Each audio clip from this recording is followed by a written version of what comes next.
Aujourd'hui, nous allons parler de la carte mobilité inclusion.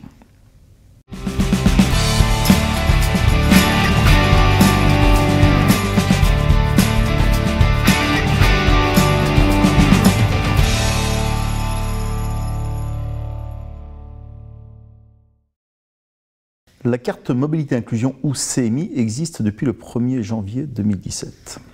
Elle remplace 3 cartes actuellement utilisées, la carte de stationnement, la carte de priorité et la carte d'invalidité. Au lieu d'avoir 3 cartes, vous aurez donc aujourd'hui plus qu'une seule carte au format carte de crédit qui portera les mentions en fonction des droits qui vous ont été alloués. La mention invalidité si votre handicap est supérieur à 80%, la mention priorité si votre handicap est évalué de 50 à 79%, et enfin la mention stationnement si votre handicap nécessite une priorité au stationnement. La CMI est une carte nominative, donc il va figurer sur cette carte votre nom, votre prénom et votre photo. Elle est donc incessible et elle n'est pas attribuée à un véhicule en particulier, donc vous la gardez à chaque fois avec vous et vous pouvez la poser sur n'importe lequel des véhicules dans lesquels vous vous déplacez.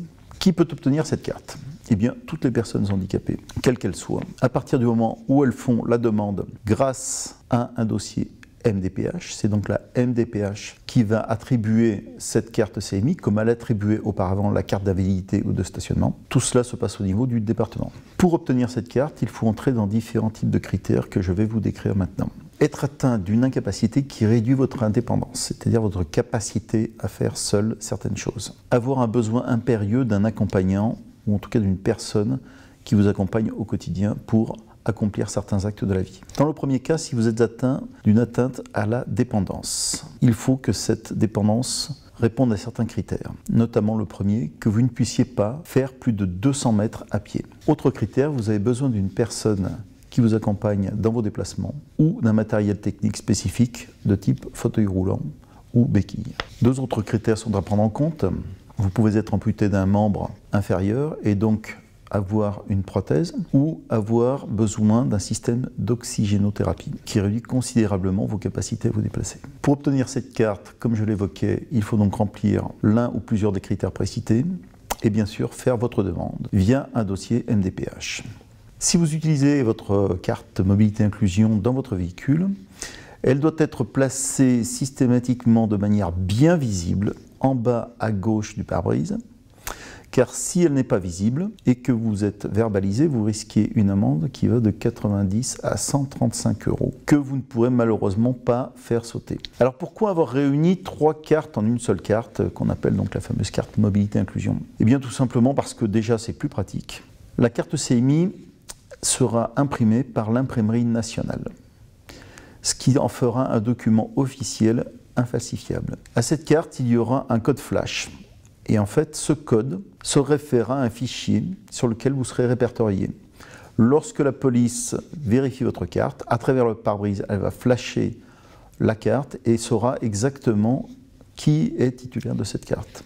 Ce qui fait qu'une personne qui n'est pas titulaire de la carte ne pourra jamais utiliser une carte dérobée ou une carte falsifiée. Ce qui va considérablement réduire le surusage des places de stationnement réservées que nous constatons aujourd'hui dans les différentes villes de France. Si jamais vous avez perdu ou si jamais on vous a volé votre carte CMI, vous pouvez faire une demande à l'imprimerie nationale de renouvellement de cette carte.